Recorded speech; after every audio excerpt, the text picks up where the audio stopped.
everybody, back on the podcast. So thrilled to have him. One of my favorite football guys that we've gotten to know so long here on the podcast, Christian D'Andrea, back on the show. Christian, thank you so much for coming back on. Yo, Chris, thanks for having me, man. We've been trying to do it for weeks now. It's been too busy. There was the furlough, there was the holiday, but now a little bit of time off, a little bit of week 18 weirdness coming up. Looking forward to it. Good. Yeah, I know. It was definitely a weird week. Let's pause on the NFL real quick because I know over our time of talking here on the podcast, you got some TCU blood in the household, I believe, right?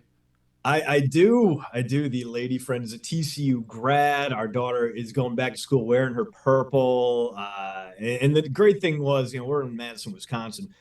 So not a lot of TCU fans, but everyone rooting for the downfall of the Michigan Wolverines. Yep. So for one night, we were all one. We were together. The bad memories of that 2010 Rose Bowl, 2011 Rose Bowl, were washed aside for one day. We all came together to hate Jim Harbaugh. Yeah, so how's the feeling in the household heading into the final, and what are the chances you think against Georgia right now? TCU 12.5 point Yeah. dogs.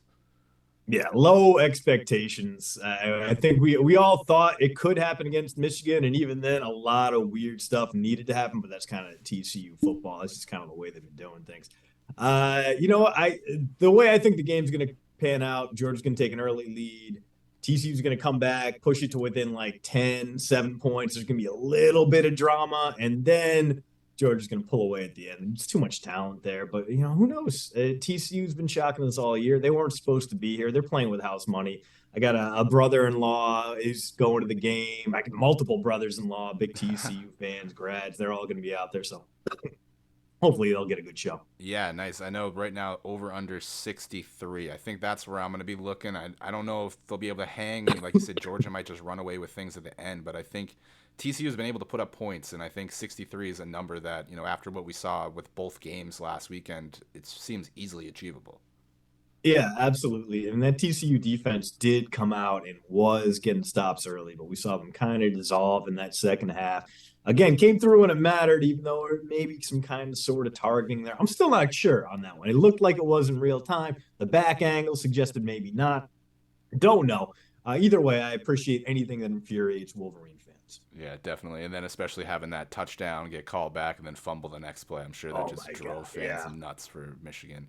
Uh, Yeah, just a banner day for traffic at MGO blog. I'm surprised that site has even recovered from yeah, the 404s it got. Yeah, and now with all the Harbaugh stuff, we'll get into that in a second here. But of course, let's go to the NFL. Very weird start to the week, of course, with all the stuff with Damar Hamlin. Of course, good update today. I guess he had a remarkable Yes. improvement over the last night.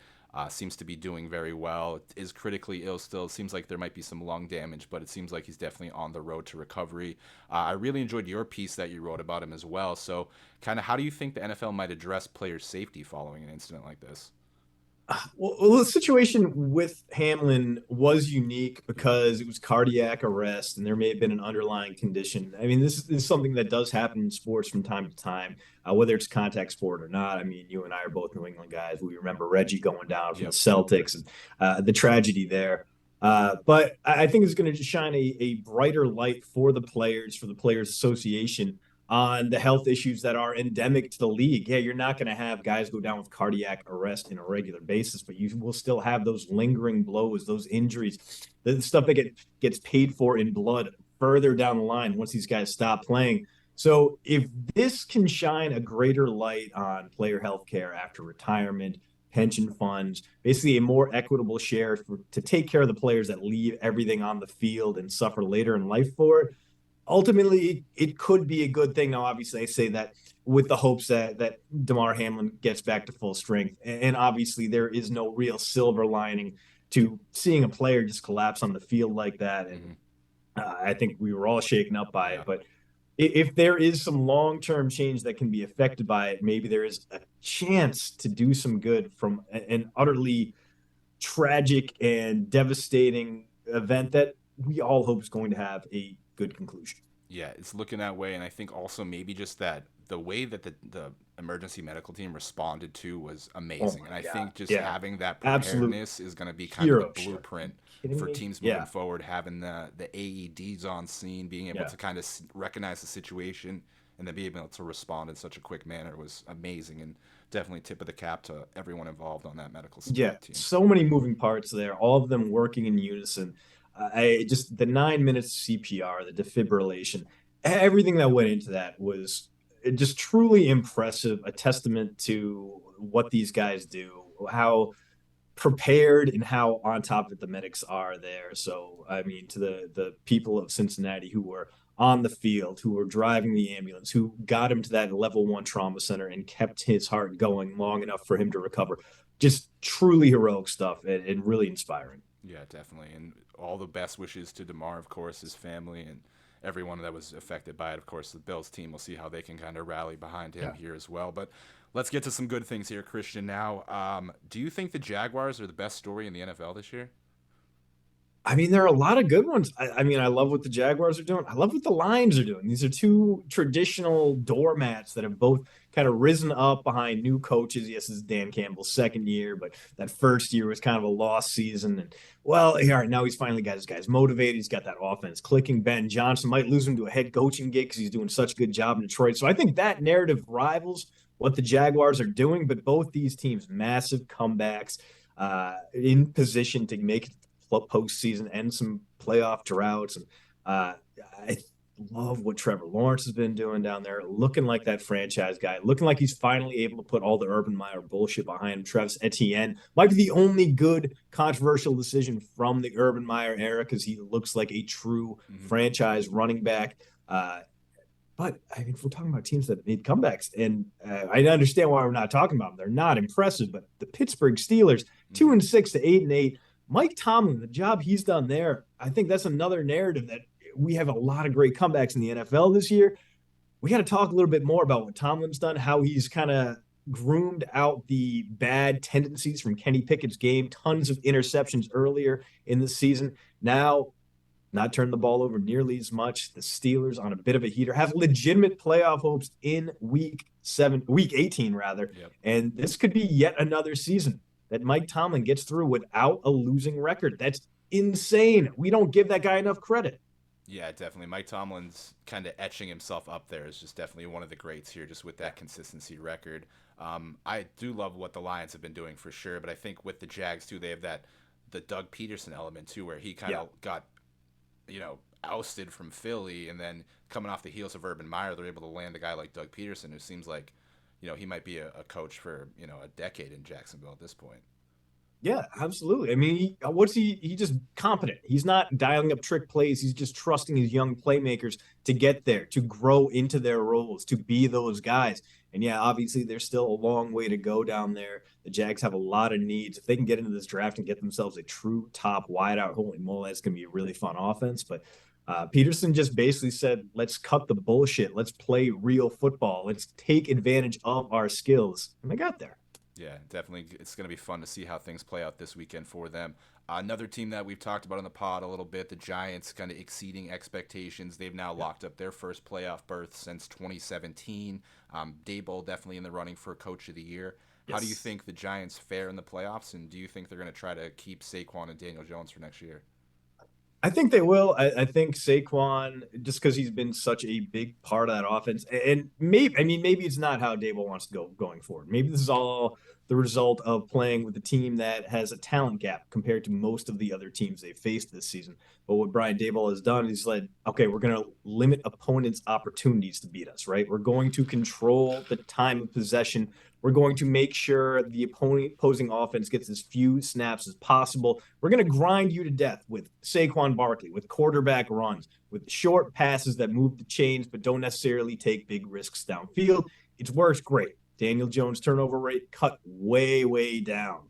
Saquon Barkley looking like his old self, fading a little bit towards the end of the season, but capable, right? You don't want to pay him big money, but you do want to keep him around. Same thing goes with Daniel Jones. They are not in position to draft a franchise quarterback. Franchise tag him. Maybe sign him with that Blake Bortles extension the Jaguars did a few years back, where it's 3 years, something like $90 million, but you can get out of it after 1 year with a minimal cap hit going forward.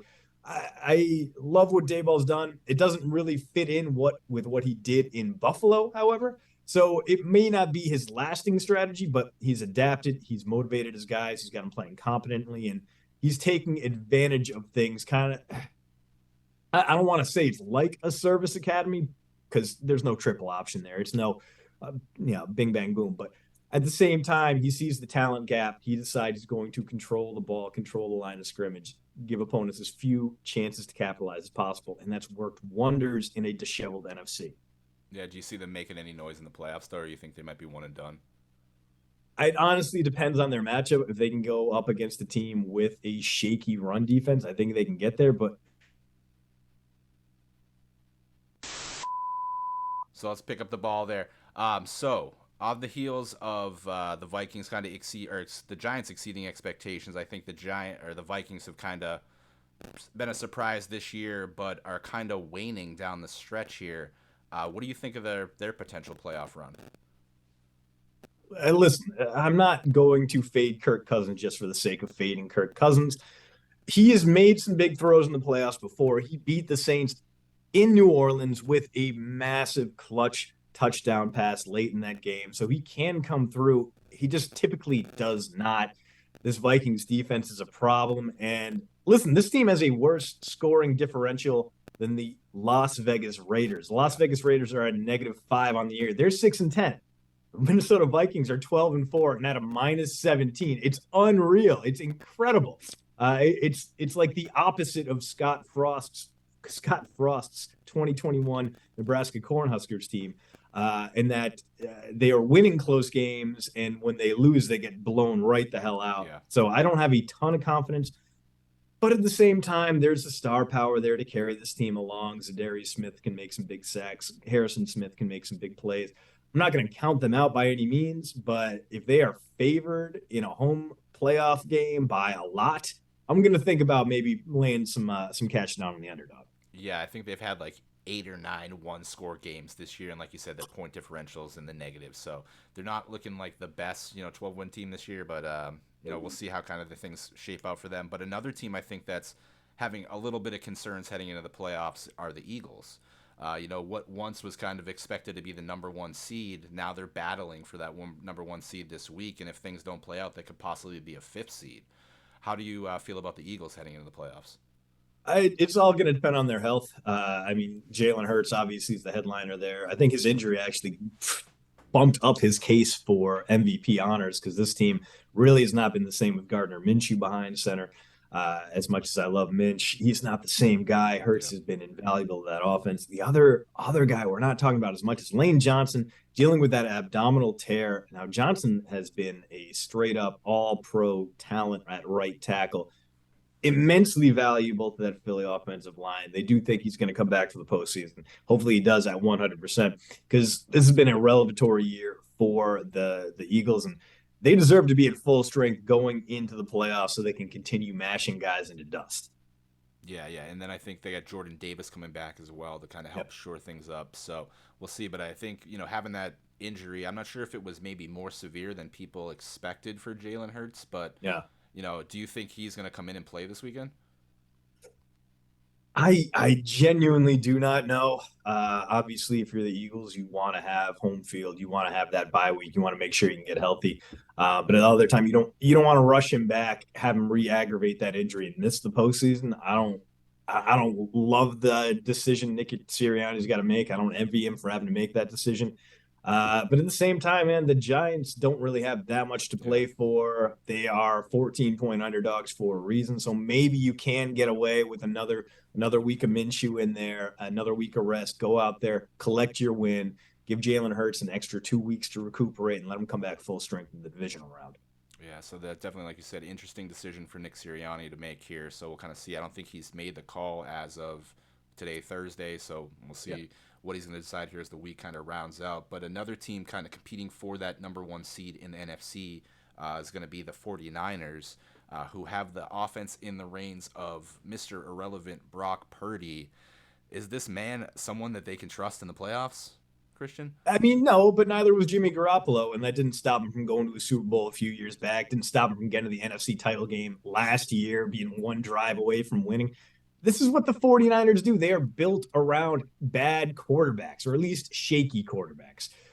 They can thrive even though they don't have a guy who can make those throws downfield. Now, Brock Purdy, has got great numbers. He's been very efficient, but you watch him play, and yeah, he's not hitting guys with darts right on the numbers. He's floating passes a little bit.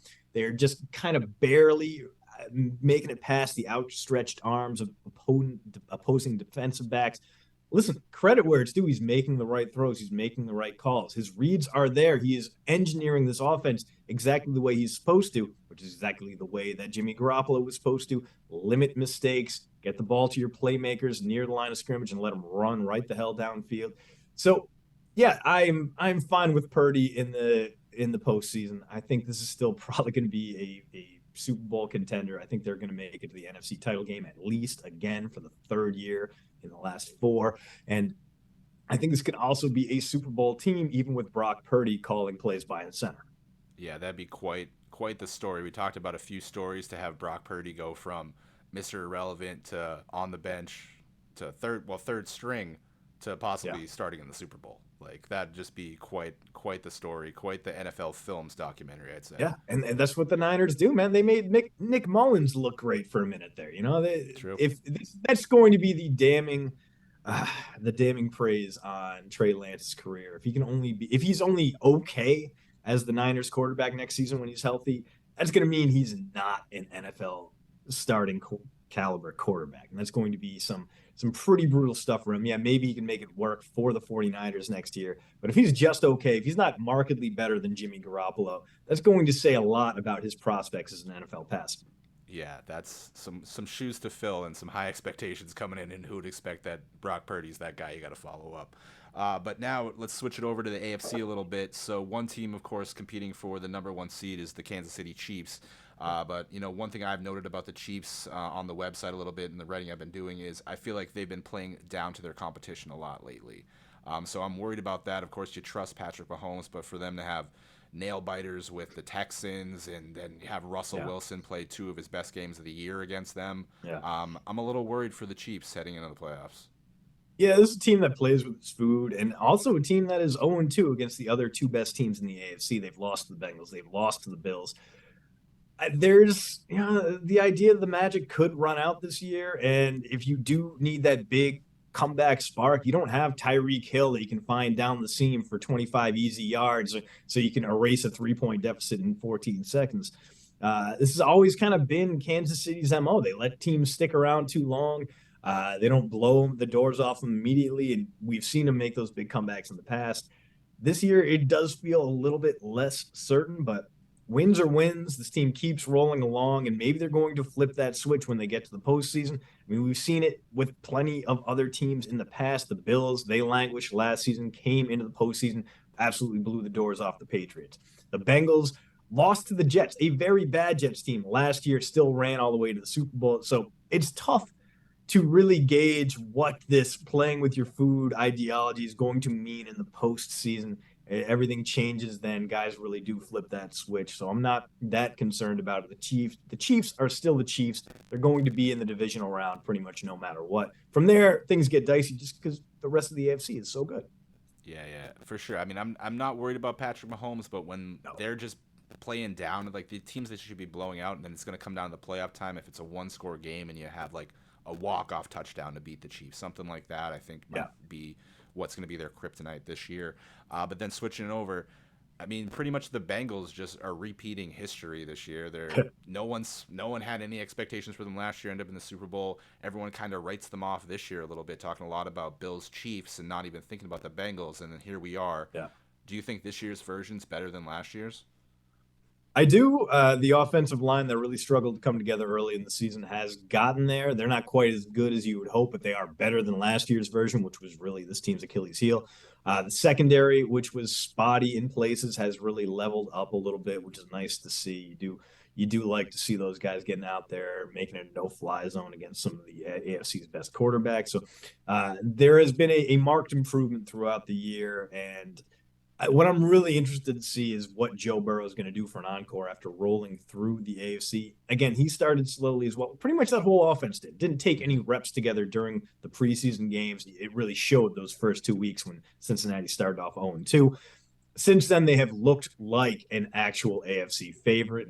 I mean, I like them a lot. I think they're going to really, really throw a wrench in the, like you said, the Bills Chiefs rematch idea, because they can do everything well, and then they can score the points. They can get that big time aerial offense going. They can devastate you in a matter of seconds, the way the Chiefs used to be able to, and still kind of can. And we've seen just how damaging that can be in the postseason. Yeah, and then they have depth too to have like Joe Mixon go down and then Samaje Perine just pops Yeah, up for a 100-yard gain. Like, oh yeah, I kind of forgot about him. So I think definitely this year's version is much scarier, I think, than next year, especially having another year of that chemistry and cohesion. Yeah, right. Jamar injured a little bit this year. Now he seems to be back in form as well. So I'm definitely I like the Bengals a lot for a nice playoff run for sure.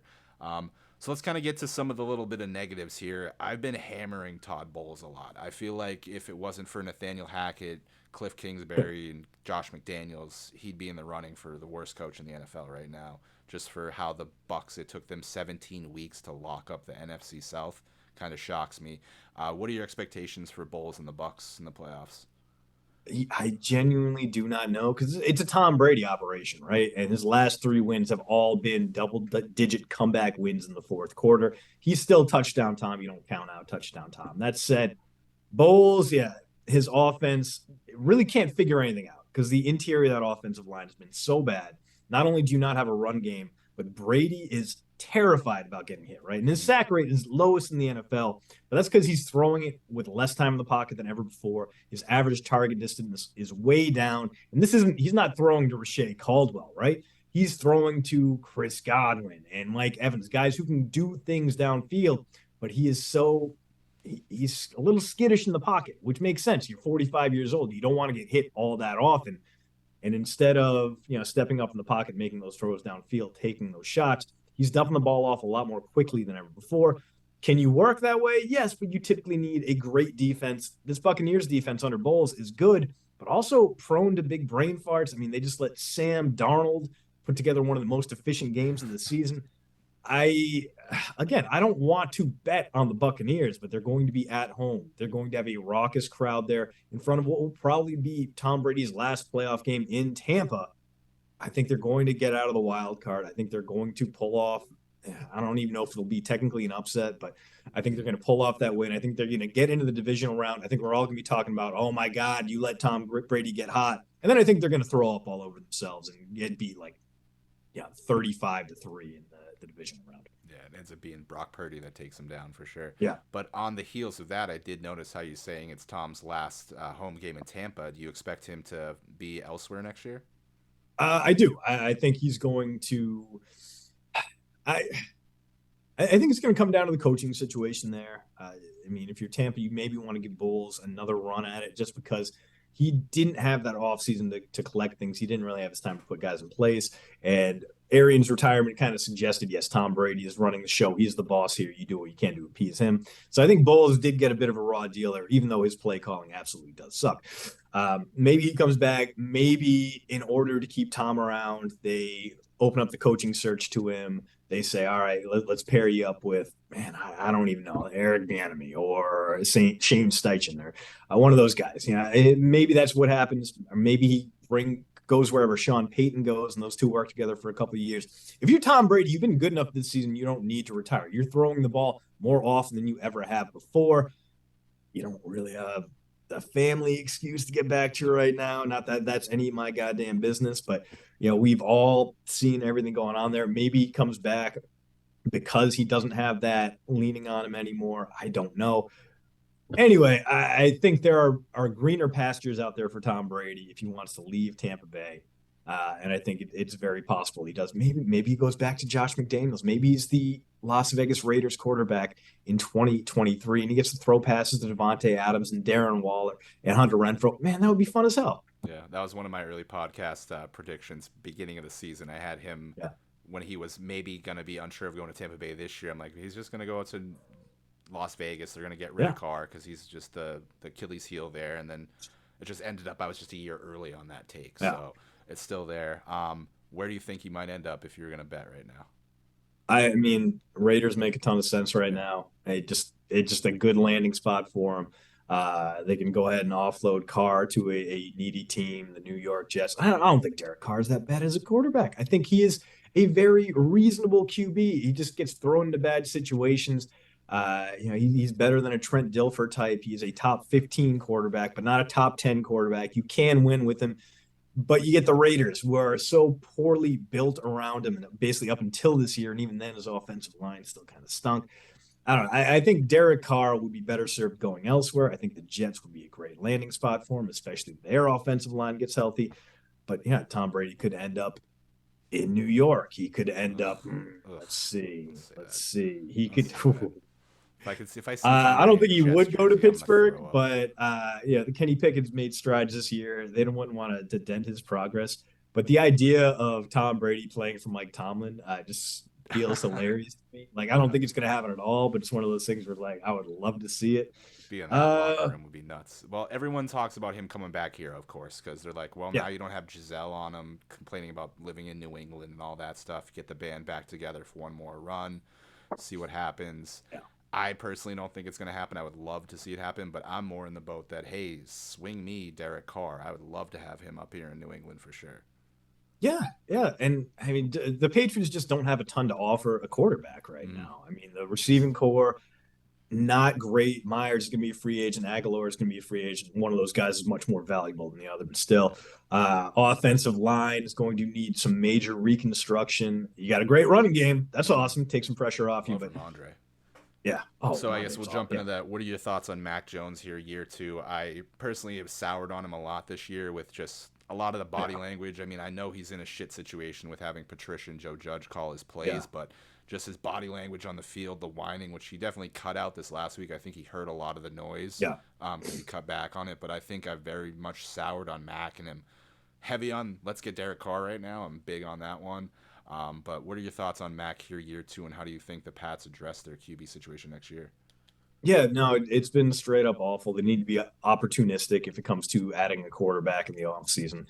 Whether that means Belichick's going to pick up a fourth round quarterback again, a guy he thinks is sliding, or maybe they do bring in some veteran help and they call him a steady backup because Mac's still our guy, but deep down we all know, like, all right, this Yeah. is going to be this guy or Bailey Zappi next year. Mac has regressed mightily. He hasn't had the same protection. He hasn't had the same play calling.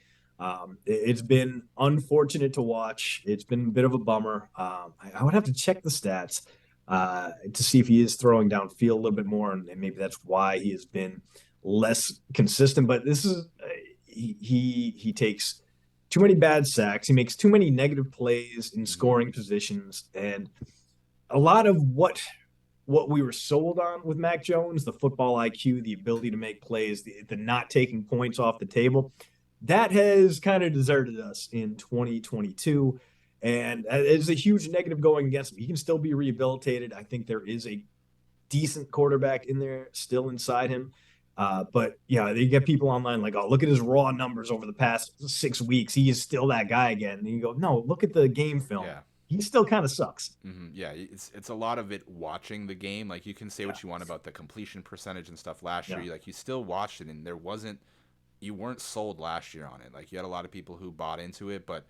coming to this year was a big prove it thing for Mac. But definitely, I feel like you said he's regressed a bunch, and you can say what you want about the weapons and how they haven't used Kendrick Bourne just boggles my mind. Like No, yeah. I'm so pissed about it. I mean, even Stupid. as a Big Sky guy, like he went to Eastern Washington, so Right. shout out Eastern Washington. But he needs to be utilized more, and like to have him come in, like see his play percentage go up and get utilized, hopefully. But this is a team who also I wanted to lose the last 6 games of the year since the Cardinals game. I wanted them to lose, and it just hasn't been a fun team to watch. And I wanted a No. better draft pick, but again, it looks like we're gonna end up with another mid draft pick that will probably draft an offensive lineman.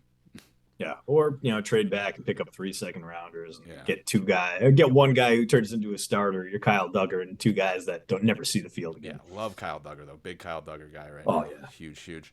So getting back to some coaching stuff, how do you think Denver pursues their coaching vacancy right now? Is Harbaugh going to be their guy? I mean, he could be. I think right now you want someone who's a bit of a veteran quarterback whisperer though, and I think Sean Payton is going to be a little bit higher up that wish list. Uh, Peyton managed Drew Brees throughout the end of his career when his mobility kind of wore down, and when he was maybe not making those deep throws as much. Where Russ shouldn't be at that point in his career already, but we've already seen He's not the mobile quarterback he was in Seattle. He's not making the throws on the run that he used to make. So maybe you do bring in a guy like Sean Payton to operate more of a quick hit, short throw offense that just does enough to let that defense thrive. Because, good Lord, we know that the Broncos can absolutely lay down the powder. On the other side, I mean, maybe you elevate your defensive coordinator, Avero, but it seems like it's still a little bit too early for him. He's going to get interviews. I think ultimately he'll stay with the Broncos. He'll keep building up that unit. Yeah, you just got to find someone that can fix Russell Wilson because you're tied to him for the next 3 years. Hackett never had a prayer, and he wasn't a good coach to begin with. But once it came down to, okay, this quarterback's broken, we can't get rid of him. You knew the coach was going to go. Same thing with Cliff Kingsbury in Arizona this year. He's got to go, even though he signed his recent contract extension back in the spring. He's got to go too. So yeah, I'm trying to think of the guy that you bring in to rehabilitate Russell Wilson. Maybe it's Ben Johnson. I mean, look at the work he did in Detroit, making Jared Goff one of the most efficient quarterbacks in the NFL, cutting down his interceptions, helping him find the end zone, despite a receiving core that, has Amon-Ra St. Brown, but a bunch of kind of depth options there. Maybe Johnson's the guy if they want to take a chance on an up-and-coming guy. If they want someone more established, they want to throw a bunch of money at Sean Payton, maybe he'll come back to the NFL. Yeah, it seems like kind of the world's their oyster right now. When you got Walmart money behind it, you can kind of get whoever you want. So we'll kind of see how that shakes out. So, Christian, we're going to kind of wrap up a little bit here, but I want to do a quick in or out segment. So these are teams that are on the fence, of course. Let's see who you think is going to be in the playoffs. Titans, in or out? Out. Jaguars? In. Packers?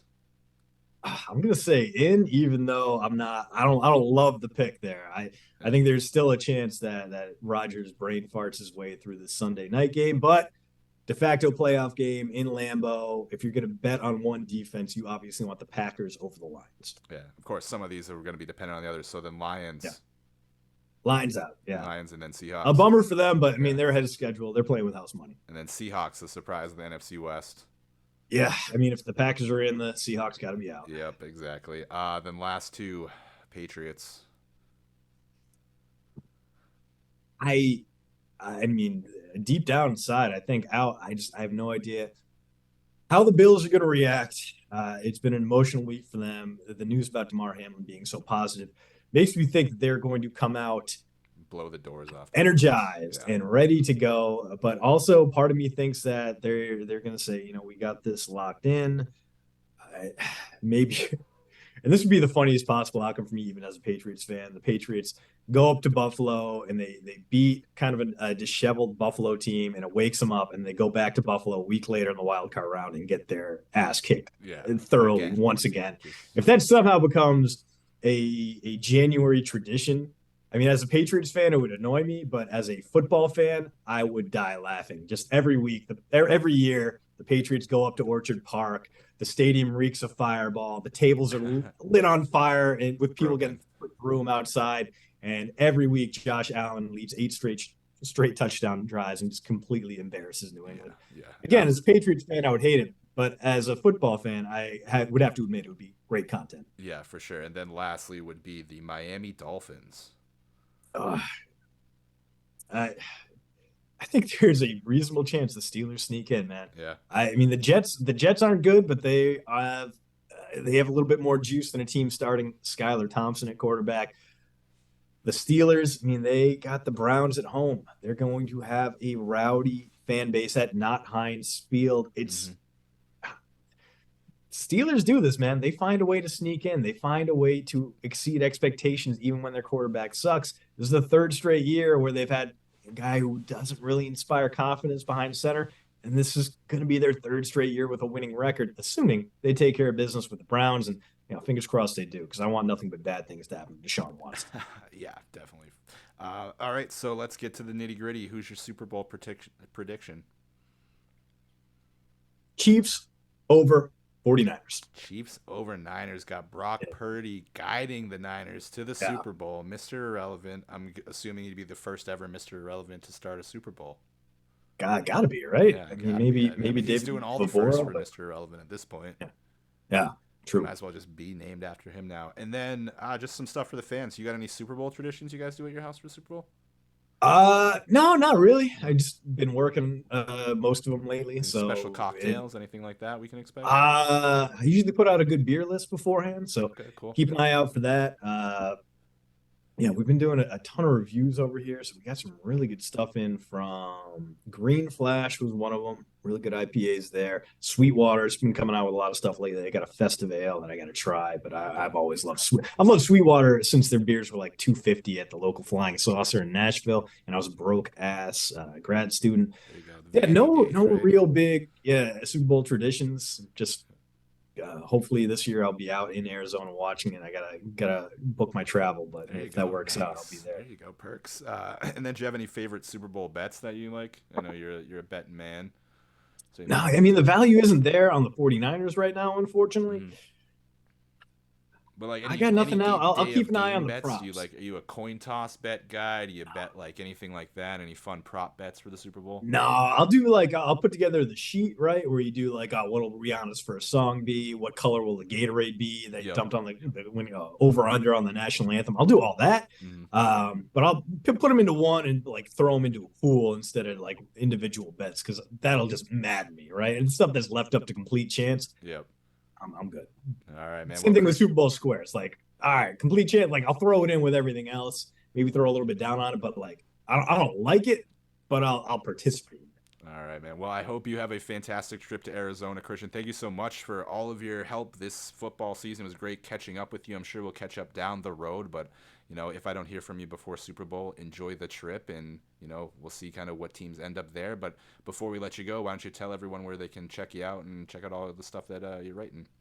Yeah, on Twitter at Train Island, and you can read all of my NFL coverage at ftw.usatoday.com, and that includes our weekly beer recaps, our weekly Rhode Island scumbag locks of the week, which you should start fading us because we suck right now, All right, and all time for that that other for Week good 18 stuff. Yeah, for yeah. sure. Week 18, completely unpredictable week 18. I'm looking Sounds good. forward to it. All right, Christian. Well, you're a fan favorite, one of my favorite people to have on the podcast. Thank you so much for coming back on, and we'll catch up with you down the road. Hey, thanks for having me, Chris.